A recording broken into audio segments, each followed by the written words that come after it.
Good morning to all. நாம் history unit 1 outbreak of world wars first and it's aftermath, முதல் உலகப் போரின் வெடிப்பும் அதனுடைய பின் விளைவுகளும். அதில் ஃபஸ்ட் ஒன்றில் நம்ம இன்ட்ரொடக்ஷன்ஸ் பார்ப்போம். எதுக்குன்னு இன்ட்ரொடக்ஷன்ஸ் நம்ம பார்ப்போம். 1914 is a turning point in world history. அதை லைன் பண்ணிக்காங்க. உலக வரலாற்றில் கிபி 1914ஆம் ஆண்டு ஒரு மிகப்பெரிய திருப்பு முனையாகும். The political and social processes that began in 1789 culminated in the First World War that broke out in that year and decisively shaped the course of the 20th century. 1789ஆம் ஆண்டில் தொடங்கிய அரசியல் சமூக செயல்பாடுகள் 1914 வெடித்த முதல் உலகப் போரில் உச்சத்தை அடைந்து 20ஆம் நூற்றாண்டினுடைய போக்கையே தீர்மானித்தன. Historians therefore call this as the long 19th century. ஆகையால் வரலாற்று ஆசிரியர்கள் இதன் நீண்ட 19ஆம் நூற்றாண்டு என அழைத்தனர். This was the first industrial war. The drive on the economic resources of the entire world and also affected large sections of the civilian population. இப்போ குடிமக்களின் பெரும்பகுதியினரை பாதித்த போதும் முதல் உலகப் போரானது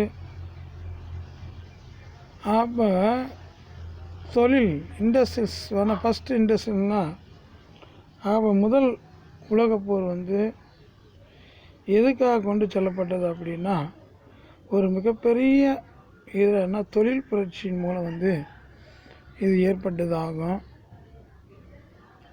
அதோடு மட்டும் இல்லாமல் affected large sections of the civilian population, மேலே குடிமக்களுடைய மிகப்பெரிய அளவில் இது பாதிப்பையும் ஏற்படுது. குடிமக்களின் பெரும் பகுதியினரை பாதித்த போர் ஆகும். The political map of the world was redrawn. இப்போரால் உலக அரசியல் வரைபடம் மீண்டும் வரையப்பட்டது. The political map of the world was redrawn. 3 major empires lay shattered by the end of the war: Germany, Austria, Hungary and the Ottomans. போரின் முடிவில் 3 பேரரசுகள் சிதறுண்டன. அவை ஜெர்மனி, ஆஸ்திரியா, ஹங்கேரி, உதுமானிய பேரரசு ஆகியனவாகும். The biggest outcome of the war was the Russian Revolution. இப்போரின் மிகப்பெரிய விளைவு ரஷ்ய புரட்சியாகும். It was a unique was the event as well as the first revolution of its kind in world history. அது உலக வரலாற்றில் தனித்துவம் பெற்றதும் அதே போன்று புரட்சிகளில் முதலாவதும் ஆகும். For the first time, countries tried to bring about world peace through the League of Nations. முதன்முறையாக உலக நாடுகள் பன்னாட்டு சங்கத்தின் மூலமாக உலக அமைதியை ஏற்படுத்த முயன்றன. In this lesson we discuss the circumstances leading to the outbreak of the First World War and its repercussions, including the Russian revolutions and the formation of an international peace organization, namely the League of Nations. இப்பாடத்தில் நாம் முதல் உலகப் போர் வெடிப்பதற்கு இட்டு சென்ற சூழல்கள் குறித்தும் ரஷ்ய புரட்சி, பன்னாட்டு சங்கம் எனப்பட்ட பன்னாட்டு அமைதி நிறுவனம் உருவாக்கப்பட்டது குறித்தும் அதனுடைய விளைவுகள் பற்றி நாம் விவாதிப்போம். அப்போ ஸ்கிராம்பிள் ஃபார் காலனிஸ் காலனிகளுக்கு இடையான போட்டி.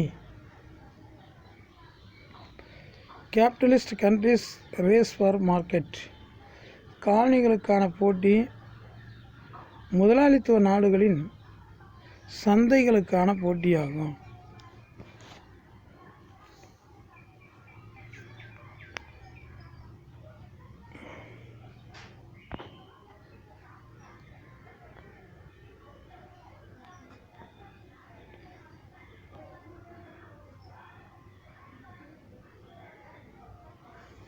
The aim of capitalist industries was to flex more and more. முதலாளித்துவம் சார்ந்த தொழில்களின் நோக்கம் மிகை உற்பத்தி செய்வதாகும். The surplus wealth this flexed was used to build more factories, railways, steamships and other such undertakings. இவ்வாறு உற்பத்தி செய்யப்பட்ட உபரி செல்வம் மேலும் மேலும் தொழிற்சாலைகள் அமைக்கவும், இருப்பு பாதை அமைக்கவும், நீராவி கப்பல்கள் கட்டவும் அல்லது இவை போன்ற பிறவற்றிற்கும் பயன்பட்டது. Revolution in the means of communication and transportation in the later half of the 19th century facilitated the process of a European expansions in Africa and other places. 19ஆம் நூற்றாண்டினுடைய பிற்பகுதியில் தகவல் பரிமாற்றம் மற்றும் போக்குவரத்து ஆகிய துறையில் ஏற்பட்ட புரட்சியானது ஆப்பிரிக்காவிலும் ஏனைய பகுதிகளில் ஐரோப்பிய விரிவாக்கம் அரங்கேற துணை புரிந்தன. The striking feature of the 19th century was that Europe emerged as the dominant power while Asia and Africa were colonized and exploited. முதலாளித்துவம் மிகப்பெரும் முரண்களை ஏற்படுத்தின. அம்முரண்கள் அதிக அளவு வறுமை, அதிக அளவு செல்வ குவிப்பு, குடிசை பகுதிகள், விண்ணை மட்ட கோபுரங்கள், பேரரசுகள் மற்றும் அவற்றை சார்ந்து இருக்கக்கூடிய சுரண்டப்பட்ட காலனிகள் போன்றவை ஆகும். மேலும் 19ஆம் நூற்றாண்டின் கருத்தை கவரும் ஒரு அம்சம் எதுனா ஐரோப்பா மேலாதிக்க சக்தியாக உருப்பெற்றதும் ஆசியாவும் ஆப்பிரிக்காவும் காலனிகளாக்கப்பட்டு சுரண்டப்பட்டதும் ஆகும். An ever-growing demand for markets and raw materials made the capitalist powers race around the world for expanding their empire for exploitation. ஐரோப்பிய நாடுகளுக்கிடையே இங்கிலாந்து ஒப்புயர்வற்ற இடத்தை வகித்ததோடு உலக முதலாளித்துவ தலைமையாக விளங்கியது. சந்தை, கச்சா பொருள் ஆகியவற்றிற்கான தேவைகள் வளர்ந்து கொண்டே இருந்தால் சுரண்டுவதற்காக தங்கள் பேரரசை விரிவாக்கம் செய்ய முதலாளித்துவ நாடுகள் உலகத்தை சுற்றி போட்டியில் இறங்கின.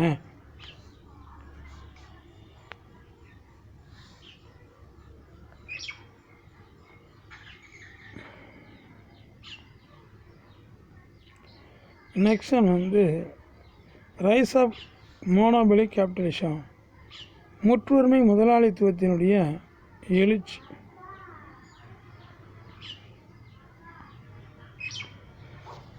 After 1870, the alliance of industry and finance seeking profit in markets for goods and capital, which was an essential characteristic of imperialism, became evident in later half of the 19th century. The world idea of a free trade collapsed. There were and trust in the USA and cadres in Germany. 1870ஆம் ஆண்டிற்கு பின்னர் சுதந்திர போட்டி முதலாளித்துவமானது முற்றுரிமைகளின் முதலாளித்துவமாக மாறியது. ஏகாதிபத்தியத்தின் ஒரு முக்கிய பண்புக்கூறான தொழில், நிதி ஆகிய இரண்டு அணி சேர்த்து சந்தைகளில் தங்களுடைய போக்களின் மற்றும் முதலாளித்துவத்திற்கான லாபத்தை தேடும் என்பது 19ஆம் நூற்றாண்டினுடைய பிற்பகுதியில் தெளிவாக உணரப்பட்டது. சுதந்திர வணிகம் என்னும் பழைய கோட்பாடு சரிந்து வீழ்ந்தது. அமெரிக்காவில் கூட்டு நிறுவனங்களும் ஜெர்மனி வணிக கூட்டமைப்பும் உருவாயின. அதிகாரமிக்க கூட்டு நிறுவனங்களும் கூட்டுரிமை குழுக்களும் அரசுகளின் மீது மேல் ஆதிக்கம் செலுத்தின.